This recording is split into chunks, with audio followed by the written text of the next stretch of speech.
மறக்கப்பட்டது போல இருந்த சீயோனை பார்த்து கர்த்தர் சொல்லுகிறார், சீயோனே நீ எழும்பு, நீ ஆண்டவருக்காக எழும்ப வேண்டிய நேரம் வந்துருச்சு. You are getting into a new season. I am giving you a new beginning. உனக்கு நான் ஒரு புதிய ஆரம்பத்தை தருகிறேன். உன்னை நான் புதிய சீசனுக்குள்ள நான் உனக்கு அழைத்து செல்லுகிறேன் சீயோனே. Amen. சொல்லிட்டு சும்மா விடல, இன்னும் கொஞ்சம் நம்மள ஒரு புஷ் பண்றாரு ஆண்டவர். ஏன்னா அவருக்கு தெரியும் யாரும் புஷ் பண்றதுக்கு இல்ல, என்கரேஜ் பண்றதுக்கு இல்ல, மோட்டிவேட் பண்றதுக்கு இல்ல. ஐயோ, அதனாலதான் அவருடைய வார்த்தை நம்மை தேடி வருகிறது, அவருடைய அபிஷேகம் நம்மை தேடி வருகிறது, அவர் தரிசனம் நம்மை தேடி வருகிறது.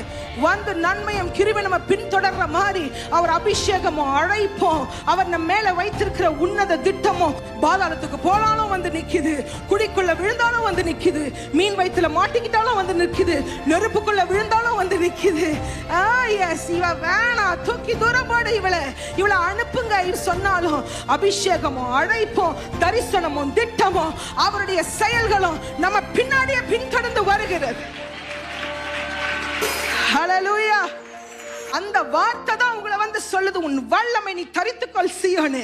Remember who you are today. நீ யார் என்பதை மறந்து விடாதே.